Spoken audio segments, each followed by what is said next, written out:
80 sidekicks who secretly stole the show. All right, let's talk about fame. We have this idea, right? That it belongs to the hero, the guy on the poster, the one with the perfect hair and a jawline you could file taxes on. But then 40 years go by, the show's over, the theme music has faded. Who do you actually remember? Is it the handsome leading man? Or is it the guy in the background who's wearing about 80 pounds of gold and is having a full-blown panic attack about getting on a plane? Is it the slick undercover cop?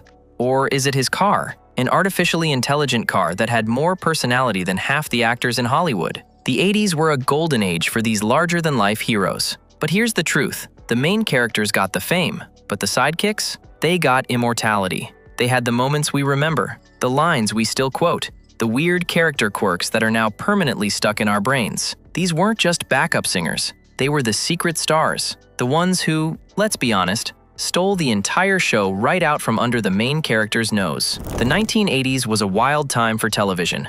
It was an era of pure excess. Big hair, shoulder pads you could land a helicopter on, and even bigger action sequences. And at the center of it all was the infallible hero, the lone wolf detective, the chiseled guy with a sword, the private investigator who was just a little too smooth. These were the faces on the lunchboxes. They were supposed to be the center of the universe. But a funny thing happened. While the heroes were busy posing and saving the day, another character was quietly staging a coup.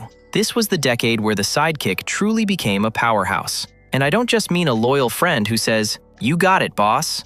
In the 80s, the sidekick was so much more. They were the comic relief in a serious drama. They were the voice of reason talking a reckless hero off a ledge. Sometimes, they were a talking car, or an annoying space magician. Their job, on paper, was to make the hero look good. But what actually happened, more often than not, is that they became the most interesting, most beloved, and most unforgettable parts of the whole series. This is the story of how B.A. Baracus went from being the muscle to the guy everyone remembers. It's how a nerdy Republican teenager completely hijacked his family's sitcom and became a cultural icon. And it's a look at those cartoon sidekicks who were so intentionally annoying that they became weirdly legendary. These characters prove a basic rule of storytelling. Sometimes, the most interesting person in the room isn't the one in the spotlight. It's the one standing just off to the side, waiting for their moment to deliver a line that no one, not even the writers, saw coming. They didn't just support the story, they became the story we're still talking about today. The unlikely icons of action TV. The 80s action show had a pretty simple formula. You get a cool hero, you give him a cool car, and you point him at some bad guys. The hero was the star. That was the deal. And yet, in two of the biggest action shows of the decade, the hero was constantly upstaged by his supposed number two. One was a man, the other was a machine, but they both became legends. First, let's talk about the man who pitied fools and was cripplingly afraid of flying. When I say the A-Team, who pops into your head? Is it George Peppard as Hannibal, chomping a cigar and saying he loves it when a plan comes together? I mean, maybe. It's a solid catchphrase. But you're really thinking of the guy with the mohawk and the gold chains, right? The guy who drinks milk and can build an armored vehicle out of some duct tape and a broken refrigerator. You're thinking of Sergeant Bosco B.A. Baracus. Played with the force of a hurricane by Mr. T, B.A. was supposed to be the team's mechanic and muscle. But he became so much more. B.A., which stood for bad attitude, was a walking contradiction, which made him way more interesting than the other guys. He was the toughest man alive. But he had this childlike, paralyzing fear of flying. That one joke, "I ain't getting on no plane," became one of the most famous lines of the decade. It created entire subplots where the team had to figure out how to drug, hypnotize, or just knock him out to get him on a helicopter. While Hannibal was the brains and Face was the pretty boy, B.A. was the raw, unfiltered soul of the show. He had a fierce sense of justice and a total soft spot for kids. His whole look, the jewelry, the van, wasn't just a costume, it was a statement. Mr. T didn't just play B.A. Baracus, he was B.A. Baracus. And he turned a one-note character into a pop culture god. Hannibal may have loved it when a plan came together, but we all loved it when B.A. got mad. So while B.A. was stealing the show with human flaws, another sidekick did it by being perfectly, inhumanly cool. I'm talking, of course, about a 1982 Pontiac Firebird Trans Am. On Knight Rider, David Hasselhoff played Michael Knight, a crime fighter with a new face and a new mission. But the real star of the show had no face. It was his car, K.I.T.T. The Knight Industries 2000. Voiced with this dry, sophisticated wit by William Daniels, K.I.T. wasn't just a car. He was the ultimate partner. He was a self-aware, artificially intelligent supercomputer who was also, frankly, the brains of the whole operation. Michael Knight was the handsome hero, but K.I.T. made it all happen. He could drive himself, analyze crime scenes, hack computers, see through walls, and get into philosophical debates with his driver. The real show wasn't the car chases, it was the banter between Michael and K.I.T. Michael was the impulsive, emotional one, and K.I.T. was the logical, often sarcastic, voice of reason telling him not to do the dumb thing he was about to do. K.I.T. had an ego, often reminding Michael of his superior processing power, but he also had this built-in directive to protect human life, which made him this sort of benevolent robot god. This completely flipped the hero-sidekick dynamic on its head. Michael was in the driver's seat, but K.I.T. was the one in control. He was the gadget, the transportation, and the comic relief all in one. William Daniels, the voice actor, famously asked not to be credited because he wanted to preserve the illusion that K.I.T. was a real, thinking being. And it worked. We didn't think of K.I.T. as a special effect. We thought of him as a character. People tuned in not just to see what Michael would do, but to hear what K.I.T. would say. He was the sidekick who was also the boss, proving that sometimes the biggest star on TV doesn't even need a body. The sitcom scene stealers. Sitcoms in the 80s were mostly about families or workplaces, with very clear main characters. But then you had these other characters, the ones designed just for a few punchlines, who were so magnetic they would pull the whole show into their gravitational field. They didn't just steal a few scenes, they stole the entire series and became the only reason to watch. Maybe the best example of this is Alex P. Keaton from Family Ties. The show's original idea was about the culture clash of the 80s, two old hippies raising kids in the super conservative Reagan era. The show was supposed to be about the parents. Then, a young Michael J. Fox auditions for the role of the oldest son, Alex. He was written as a supporting character,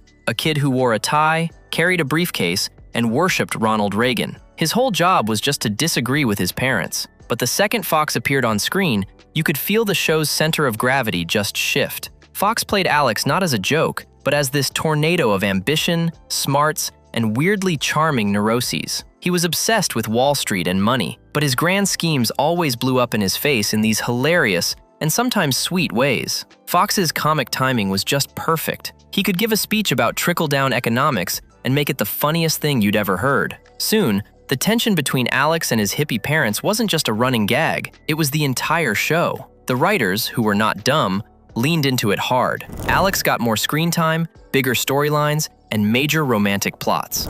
Alex P. Keaton wasn't just a scene stealer, he was a show stealer. He was a character so powerful, he rewrote the DNA of his own series and became the face of the young 80s.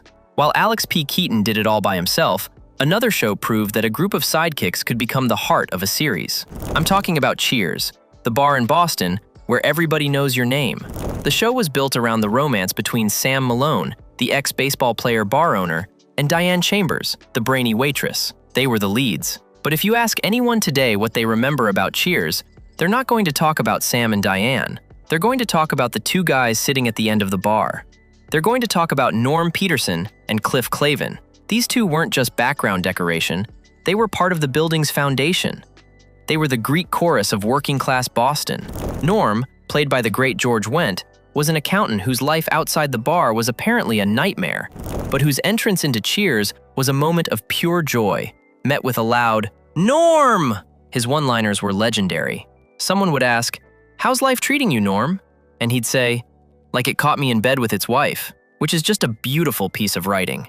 And sitting right next to him was Cliff Clavin, the postal worker who knew everything and was wrong about all of it. Played by John Ratzenberger, Cliff was a fountain of little-known facts, delivered with the confidence of a man who has never once been corrected. He'd just go on and on about the migratory patterns of buffalo, or whatever, and you could feel everyone around him losing their will to live. Cliff's goofy earnestness was the perfect match for Norm's exhausted wit. Together, they grounded the whole show. While Sam and Diane were having these huge romantic dramas, Norm and Cliff were just there. Reliable, hilarious, and completely real. They were the community. They were never the A-plot, but their constant, quiet presence is what made Cheers feel like a real place you wanted to go. The cartoon conundrum. Annoying but unforgettable. Okay, 80s cartoons. A world of muscular heroes, evil wizards, and robots that turned into trucks. But to make these shows kid-friendly, the the creators almost always threw in a bumbling, cowardly, comic relief sidekick. These characters were supposed to be funny, but for a lot of us kids, they crossed a line into being deeply, deeply annoying. They were useless, they whined, and they always needed to be rescued.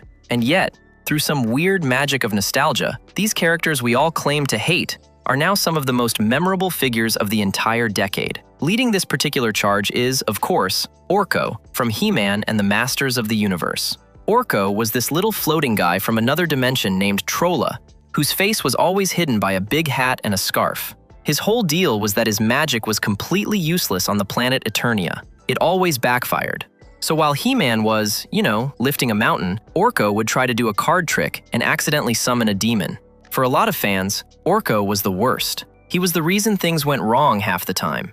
He was a buffoon who just got in the way. And yet, you cannot talk about He-Man without talking about Orko. His weird little design, his squeaky voice, his constant failures. It's burned into our collective memory. The very frustration he caused made him stick. And looking back, there was something kind of sweet about how he kept trying, and how loyal he was to Prince Adam. He made the godlike heroes around him seem more human. Whether you loved him or hated him, Orko stole every scene he was in, either because of a good joke or a truly spectacular failure. He's the perfect example of the 80s cartoon Sidekick, a character who was often the worst part of the show, but is now an essential part of its legacy. If Orko stole scenes with incompetence, our next guy did it with pure cowardice and one endlessly repeated word. I am talking about Snarf from Thundercats. Snarf, whose real name is apparently Osbert, was Lion-O's old nursemaid. His main job on the show was to wring his hands and whine, "Snarf, Snarf!" in this high-pitched nasal voice. For a lot of us, Snarf was the definition of a crappy sidekick. He panicked at everything, while the other, much cooler Thundercats were fighting monsters. If you look up most annoying cartoon characters, Snarf is always on that list. He was the guy you secretly hoped Mum-Ra would just capture for good. But here's the thing, you have never forgotten him. That annoying little Snarf is as iconic as the Sword of Omens, and his role was actually a little deeper than we gave him credit for. He was the caregiver. He was the one who still saw the mighty Lion-O as the little kid he used to look after. This gave Lion-O, a kid whose body aged to adulthood in a spaceship while his mind was still young, an emotional anchor. Snarf's constant worrying wasn't just cowardice. It was parental concern in a world full of mutants. He was the one who cared the most, even if he expressed it in the most irritating way possible. He stole the show not with bravery, but with the sheer power of his memorable annoyance. Like a terrible song you can't get out of your head, Snarf clawed his way into our brains and never left. When you look back, the TV world of the 1980s was so much more than just its leading men. It was a place filled with this wild, incredible cast of supporting characters who, whether they meant to or not, ended up becoming the main event. From the pure energy of B.A. Baracus and the dry wit of a talking car, to a nerdy kid who took over his own sitcom, these sidekicks were anything but secondary. They gave us the catchphrases, the running gags, and the surprising moments of heart that turned good shows into great ones. Even the ones designed to be infuriating, like Orko or Snarf, carved out this permanent, if confusing, space in our memory. They prove a powerful truth about fame. The spotlight doesn't always know where to point. Sometimes, a real legacy isn't built at the center of the stage, but from the sidelines. These characters proved you don't need your name in the title to steal the show. You just need the personality, the heart, or just the right amount of weirdness to become something the main character can never be: unforgettable. If you enjoyed this rundown of TV's most memorable sidekicks, hit that like and subscribe button. And if we missed any of your favorite characters, drop their names in the comments below.